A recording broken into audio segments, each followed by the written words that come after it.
हर हर महादेव। जय माता दी। आज हम रविवार व्रत कथा सुनेंगे।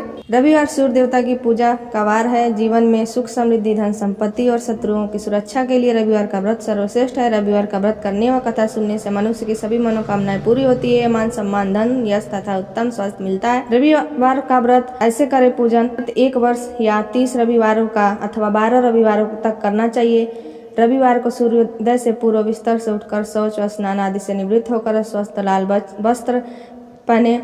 तत्पश्चात घर के किसी भी पवित्र स्थान पर भगवान सूर्य की स्वर्ण निर्मित मूर्ति या चित्र स्थापित करें। इसके बाद विधान से गंध पुष्प से भगवान सूर्य का पूजन करें। पूजन के बाद व्रत कथा सुने। व्रत कथा सुनने के बाद आरती करें। तत्पश्चात सूर्य भगवान का स्मरण करते हुए ओम ह्रीं ह्रीं ह्रौं स सूर्याय नमः इस मंत्र का 12 या 5 अथवा 3 माला जाप करें।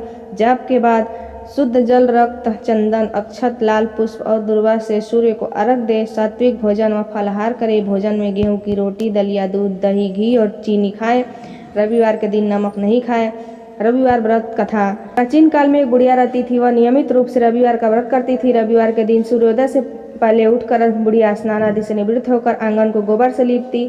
स्वस्थ आरती करके बाद सूर्य भगवान की पूजा करते हुए रविवार व्रत कथा सुनकर सूर्य भगवान को भोग लगाकर दिन में एक समय भोजन करती। सूर्य भगवान के अनुकंपा से बुढ़िया को किसी प्रकार की चिंता एवं कष्ट नहीं था। धीरे धीरे उसका घर धन्य धान से भर रहा था। उस बुढ़िया को सुखी होते देख उसकी पड़ोसन उससे जलने लगी। बुढ़िया ने कोई गाय नहीं पाल रखी थी, अतः वह अपनी पड़ोसन के आंगन से बांधी गाय का गोबर लाती थी। तो पड़ोसन ने कुछ सोचकर अपनी गाय को घर के भीतर बांध दिया।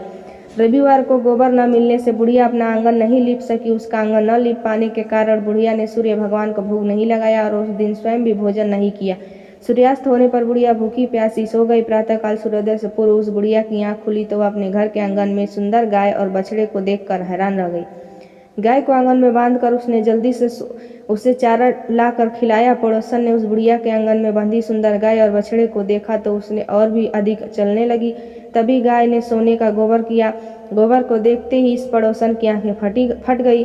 पड़ोसन ने उस बुढ़िया के आसपास न पाकर तुरंत उस गोबर को उठाया और अपने घर ले आई तथा अपनी गाय का गोबर वहां रख आई। सोने के गोबर से पड़ोसन कुछ दिनों में धनवान हो गई। गाय प्रतिदिन सूर्योदय से पूर्व सोने का गोबर किया करती थी और बुढ़िया ने उठने के पहले पड़ोसन उस गोबर को उठा ले जाती थी। बहुत दिनों तक बुढ़िया को सोने के गोबर के बारे में कुछ पता नहीं चला। बुढ़िया पहले की तरह रविवार को भगवान सूर्य देव का व्रत करती रही और कथा सुनती रही। लेकिन सूर्य भगवान को जब पड़ोसन की चालाकी का पता चला तो उन्होंने तेज आंधी चलाई और आंधी का प्रकोप देख बुढ़िया ने गाय को घर के भीतर बांध लिया। सुबह उठकर बुढ़िया ने सोने का गोबर देखा। उसे बहुत आश्चर्य हुआ। उस दिन के बाद बुढ़िया गाय को घर के भीतर बांधने लगी। सोने के गोबर से बुढ़िया कुछ दिन के बहुत ही धनी हो गई। उस बुढ़िया के धनी होने पर पड़ोसन बुरी तरह जल भून कर राख हो गई और उसने अपने पति को समझा बुझाकर उस नगर के राजा के पास भेज दिया। सुंदर गाय को देखकर राजा बहुत खुश हुए। सुबह जब राजा ने सोने का गोबर देखा तो उससे आश्चर्य का ठिकाना न रहा। उधर सूर्य भगवान को भूखी प्यासी बुढ़िया को इस तरह प्रार्थना करते देख उस पर बहुत करुणा आई। उसी रात सूर्य भगवान ने राजा को स्वप्न में कहा, राजन बुढ़िया की गाय व बछड़ा तुम लौटा दे, नहीं तो तुम पर विपत्तियों का पहाड़ टूट पड़ेगा, तुम्हारा महल नष्ट हो जाएगा। सूर्य भगवान के स्वप्न में पूरी तरह भयभीत राजा ने प्रातः उठते ही गाय और बछड़ा बुढ़िया को लौटा दिया। राजा ने बहुत सा धन देकर बुढ़िया को अपनी गलती के लिए क्षमा मांगी। राजा ने पड़ोसन और उसकी पत्नी को उनकी इस दुष्टता के लिए दंड दिया। फिर राजा ने पूरे राज्य में घोषणा कराई कि सभी स्त्री पुरुष रविवार का व्रत किया करें। रविवार का व्रत करने से सभी लोगों के घर धन धान्य से भर गए।